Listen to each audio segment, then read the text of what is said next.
اگه صاحب یک کسب و کار کوچیک هستید، احتمالاً این حس رو خوب میشناسین. آشفتگی. انگار همیشه دارین میدوین اما به هیچ جا نمیرسین. خب دونالد میلر یه چارچوب خیلی ساده داره که این هرج و مرج رو به یه نقشه پرواز شفاف تبدیل میکنه. بیایید با هم ببینیم چطور میشه کسب و کارتون رو واقعاً به پرواز در آورد. این سوال اصلیه مگه نه؟ آدم با کلی امید و انرژی شروع میکنه اما انگار یه نیروی نامرئی شما رو زمین نگه داشته. آخه چرا این همه رویا هیچ وقت از باند فرودگاه بلند نمیشن؟ 65%. این عدد واقعاً تکون دهنده است.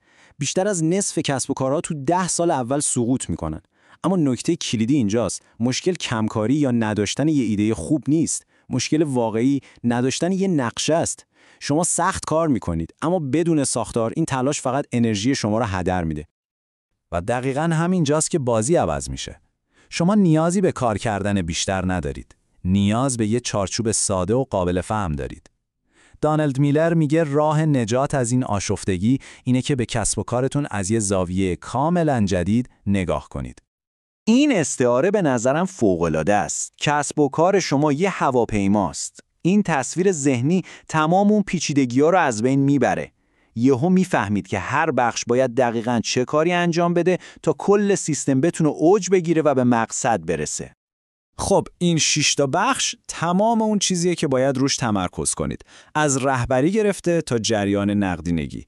بیایید تک تک این قطعات رو بررسی کنیم و ببینیم چطور با هم کار میکنن. اول از همه مغز متفکر عملیات. هر پروازی به یه خلبان نیاز داره که بدونه داره کجا میره. توی کسب و کار اون خلبان شمایید. اگه شما به عنوان رهبر یه مقصد شفاف، قابل اندازه‌گیری و الهام بخش تعریف نکنید، تیمتون فقط داره سوخت میسوزونه و دور خودش میچرخه. همین. این فرمول ساده رو ببینید. این فرمول تمام اون بیانیه‌های مأموریت شرکتی قلم به سلمبه و بیفایده رو میشوره میبره. این ساختار به همه میگه دقیقاً چه کاری، تا کی و از همه مهمتر چرا باید انجام بشه. این یعنی شفافیت مطلق و حذف کامل سردرگمی. بسیار خوب، مقصد مشخص شد. حالا وقتشه موتورها رو روشن کنیم تا این هواپیما از روی زمین بلند شه. موتورهای شما چیزی نیستن جز بازاریابی و فروش. دو نیرویی که کسب و کار شما رو به جلو هل میدن. این دوتا موتور باید مثل ساعت با هم کار کنن. بازاریابی یعنی موتور راست با یه داستان جذاب توجه ها رو جلب میکنه. فروش یعنی موتور چپ اون توجه رو به پول تبدیل میکنه.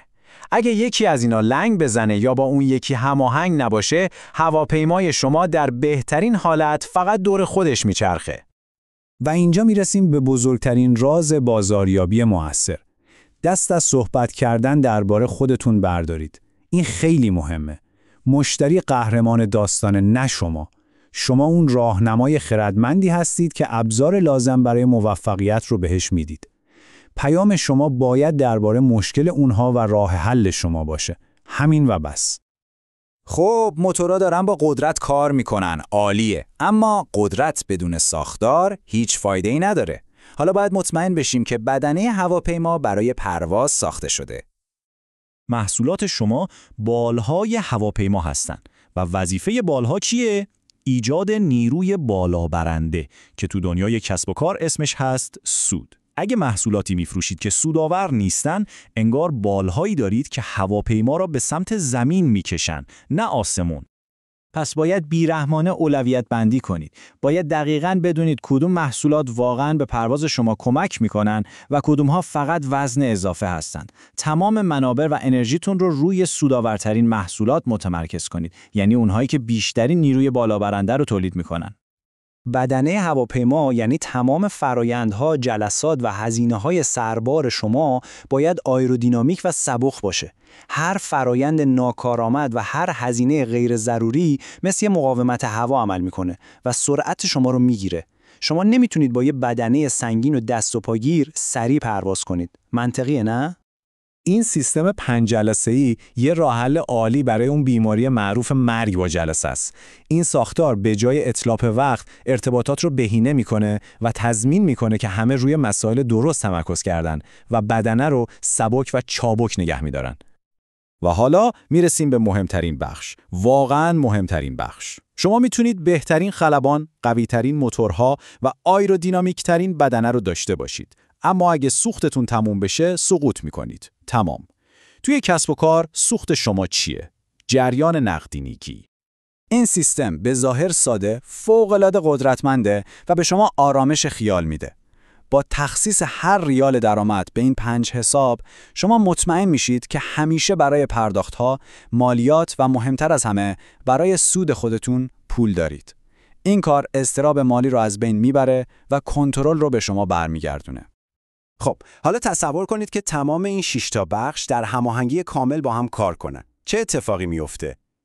کسب و کار شما از یه منبع استرس دائمی تبدیل میشه به یه ماشین قابل پیشبینی، سودآور و حتی لذت بخش. تفاوتش از زمین تا آسمونه.